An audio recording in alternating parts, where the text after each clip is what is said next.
Well, after about 4 months, I'm finally getting back to the Case DC project here.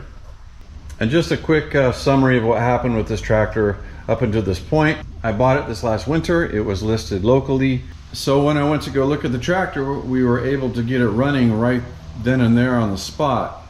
However, we got it home, I started going through the systems, and it didn't take too long to figure out that we had a problem. We had oil in the coolant, and we also had a lot of coolant in the crankcase. So I took the head off, found a couple minor cracks in the head gasket. But the biggest issue was I found damaged O-rings in cylinder number 3 and 4, and a little bit in 2. So I figured that to be the main cause of the leaking and the cross-contamination with the coolant and the oil. After I removed the cylinder sleeves, I looked down in the bore, especially on 3 and 4, and there was, no kidding, probably about 2 inches deep of mud and debris around the outside of the cylinder sleeve. The cylinder head was also in terrible condition.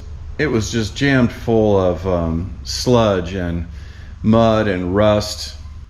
So I've got the head rebuilt, the valve train is all cleaned and reassembled and ready to go.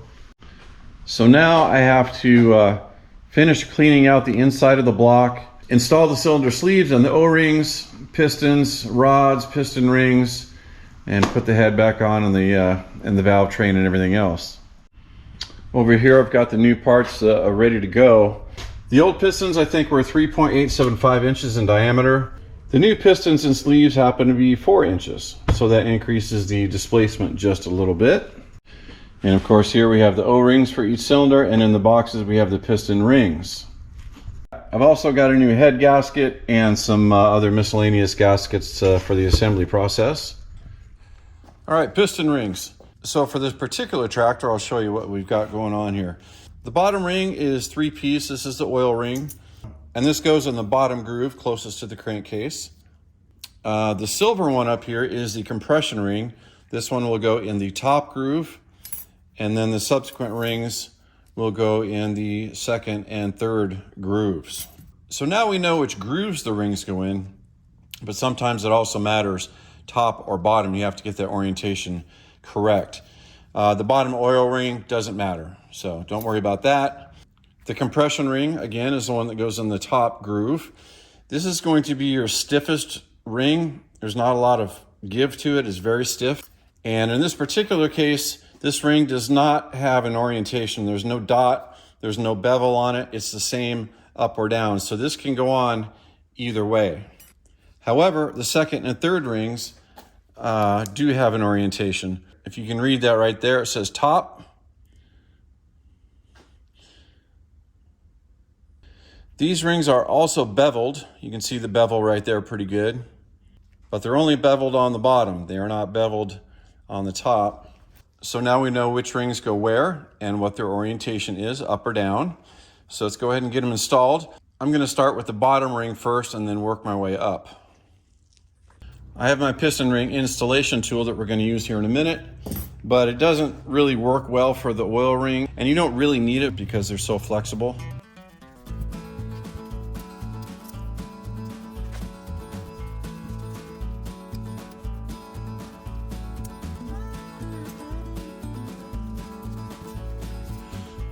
All right, that looks good.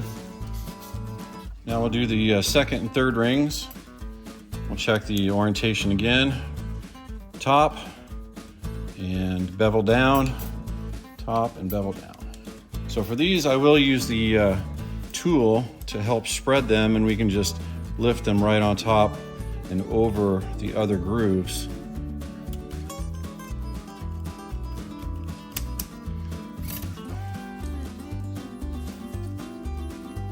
You definitely want to be careful with this process because these rings are brittle, and if you break one, you're kind of screwed.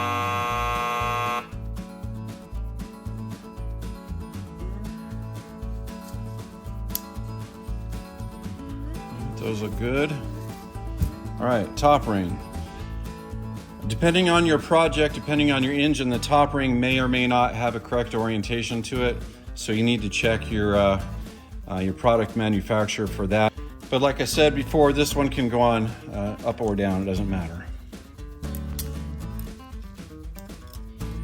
And this one's probably the most brittle.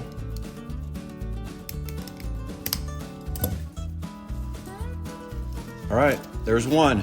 When we install these in the cylinders, I'll make sure that the gaps on all three of the top rings are not perfectly in line with each other. I'll try to make sure they're clocked, 90 or 180 degrees off from each other. All right, I've got the piston rings all installed, and I'm working on getting the pistons connected to the rods. The pistons did come with new wrist pins. That little cutout there needs to be lined up in such a way that this bolt that goes through here fits through that notch right there. And it's kind of tricky to get it lined up right, and you'll definitely know if it's not because you can look down inside and see it with your eyes. So we're going to put some assembly lube on the wrist pin, maybe even a little bit inside the piston here. So I'm going to put the rod in like this.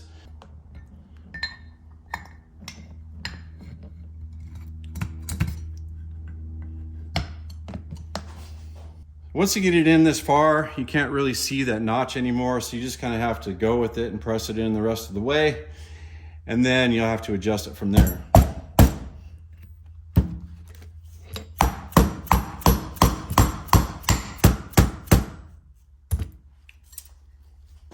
All right, you can see the notch in there. We just need to push the wrist pin in another, quarter inch or half inch or something so it lines up with the hole. All right, I think I've got it lined up this way. That is, it's pretty much right in the middle, but it's not clocked right in this direction, so I have to move the rod on the wrist pin this way a little bit to get it lined up with the notch.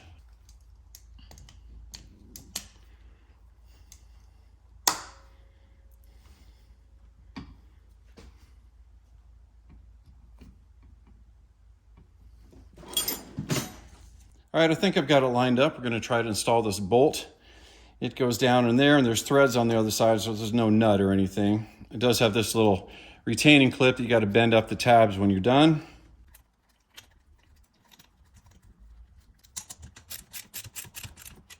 Yeah, I think I got it. There is not a torque setting on this bolt. The manual says just get them tight, then lock down the tabs.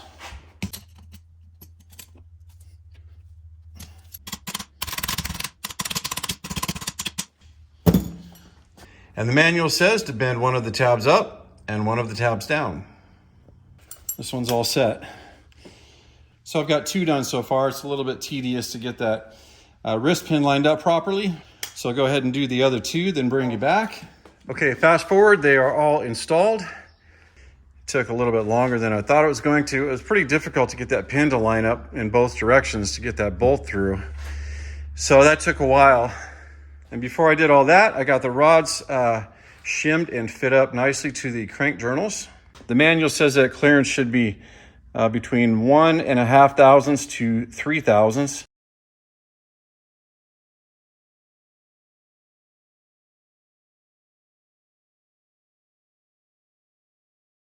And what we're talking about here is basically clearance between the surface of the babbitt bearing and the surface of the crank journal. If it's too loose, you'll get rod knock and eventually destroy the bearings. If it's too tight, you'll destroy the bearings. So it's got to be within that tolerance. And I'm happy to say I got these all fit up very nicely to the crank journals. I think I got them about 2 thousandths. That was also a very arduous task. That probably took me 2 hours to do that. You can use plastic gauge to do that, or you can use shims in a couple of different ways to do that. And when I go to install the rods for the last time, the manual says they're supposed to be torqued to 70 foot-pounds. So next we're going to move on to the sleeves. I got the pistons and the sleeves and the rings and the O-rings from the same supplier. So they are meant to fit perfectly with each other. But my question was, do the sleeves need to be honed or not? And the answer is no. These in particular are already honed. So that's one less thing that we have to do, so that's nice. And I've got new O-rings, of course. These are basically the reason we're doing all this work, because a couple of these had failed. And just a reminder about these bearings, these are not insert bearings. These are Babbitt bearings. I've never poured Babbitt myself. I don't have the tools for it. But basically you put these in molds and you pour this molten metal into the molds, and then you wait for the metal to cool down and solidify. And then you do a line bore through the center to arrive at the proper inner diameter to match the journals on the crank. So the guy that did my Babbitt bearings, he didn't care what engine these were for. All he wants to know is how big a hole you want me to make. So it was up to me to measure the actual crank journals precisely and give him those measurements. You don't want to always go by the specs in the manual as far as how big the crank journals are, because you don't know how old the crank is. You don't know if the journals have any wear on them or not. So I'm happy to say I measured the crank journals correctly, and then he made that precise hole in each one of these. And then all I had to do is mock them up on the crankshaft and take them on and off a couple times and try different shims and things like that until I got it to the right tolerance. All right, I've got the deck of the block cleaned. I've also got the inside cleaned out, and we're ready to install the first cylinder sleeve. I've also got the groove cleaned out where the O-ring is supposed to go. See right there?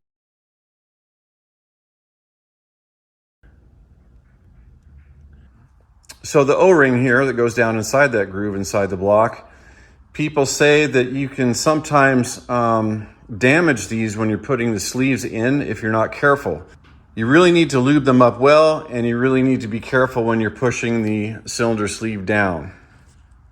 So this hardware here is part of a tool that I've made to assist in pushing the cylinder sleeve down uniformly. I didn't want to have to get a hammer and beat around the ring and risk damaging the O-ring that way. So I really want to make sure that the seal gets lubed up completely and thoroughly so it's nice and slippery. So I'm going to try some of Terrell's gel lube here and see how slippery this stuff gets it. Some people use grease, some people use engine oil, and some people even use soap like Dawn or some other type of soap. But we're going to try this. I think this will be good enough.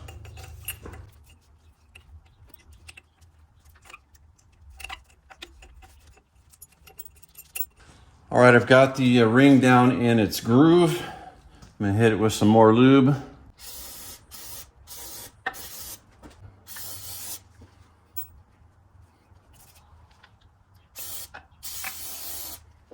So without further ado, let's go ahead and get that cylinder sleeve. I have it in the freezer right now. All right, we're gonna put a bunch of lube on the outside of the sleeve as well.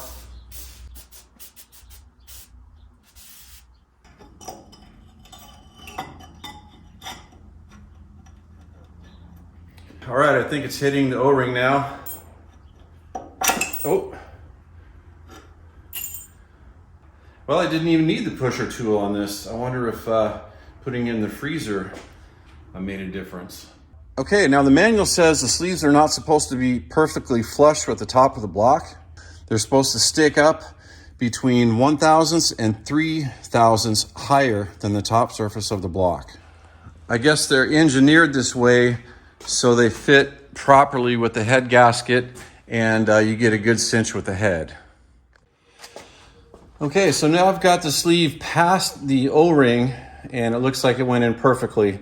So there's no risk of damaging the O-ring at this point. So now I am going to use a plastic dead blow mallet to get it the rest of the way down. So I'm going to shoot for about 2/1000 protrusion here. And just to give you an idea how little 2/1000 of an inch actually is, you see that sliver sticking out right there past the end of the marker? That's about 2/1000. So I'll tap this down a little bit at a time and use the tool, and we'll stop when we're at 2/1000 of an inch.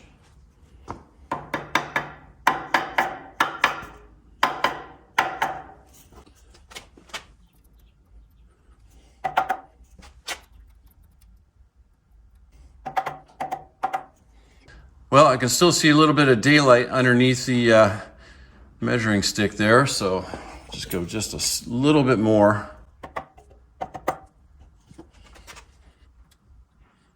A little bit more.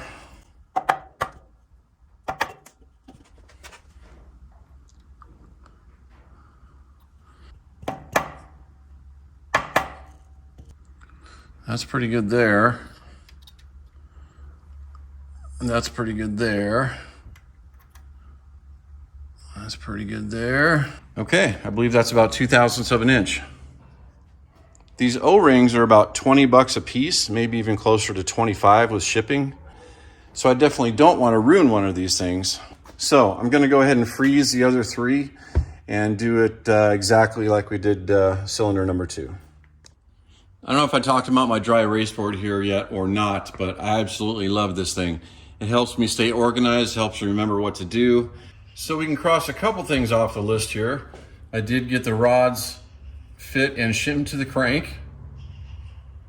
I did get the rings installed on the piston. I did clean the block. We got a little bit more to do on that, but it's just superficial, sort of final cleaning before we install the other sleeves. So I'm gonna cross that off the list as well. So I need to finish installing the sleeves and the O-rings, and then we'll get the pistons and the connecting rods installed. All right, I've got all the sleeves installed. The other 3 went pretty much as smoothly as the first one did, and I've got them all proud about 2/1000 of an inch.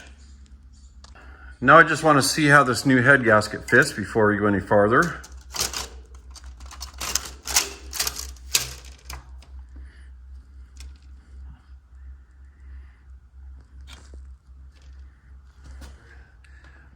All right, fast forward again, we're moving right along. I've got 1, 3, and 4 installed and connected and torqued to the crankshaft, and even got the cotter pins in there. I'll show you the bottom of it a little bit later. I saved number 2 so I could do that on camera for those of you who are interested in the process. I do have the top piston rings clocked 120 degrees away from each other. The rods are directional. You can see right there, there's a number 2 on the rod and the rod cap. That number 2 goes towards the right side, starboard side of the tractor when you install it. So I'm just gonna set the camera up and let it play, and that'll probably do some.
Piston installation is complete. I've still got my 2000s protrusion on each cylinder sleeve, and I chased the threads on all the head bolts.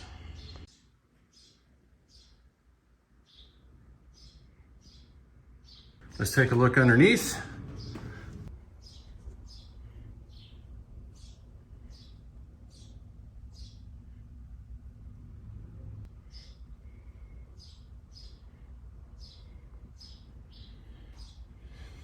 I'm happy with how the rods fit. I'm glad I took time to do that first. And I used stainless steel cotter pins for the castle nuts. And if any of the castle nuts did not line up perfectly with the hole for the cotter pin, I just tightened them just a hair more so it would line up so I could get the cotter pin in. I've also got the engine at top dead center on number 1 on the compression stroke.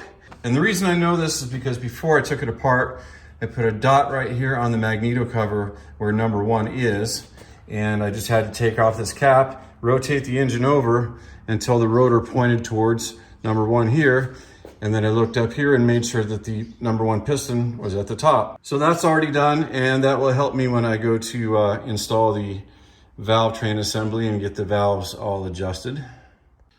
And coming over to the whiteboard here, we can cross off pistons, sleeves, and O-rings, and I'm going to stop there.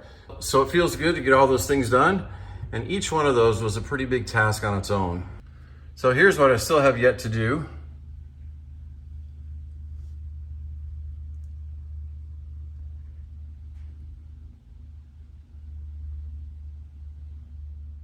Well, I'm gonna sign off for this video. It's about 104 degrees outside today, and it's gotta be at least 90, 95 degrees in the shop here. I am hot, I'm tired, it's time to go get something cold to drink and cool off. Thanks everybody for watching, as usual. I hope you enjoyed this video. It took me quite a while to put this one together just because there was so much work. Every single step took hours and hours to do. We still got a lot to do on this little girl, but today was a major step in the right direction. Thanks again for watching. Take care, we'll see you later.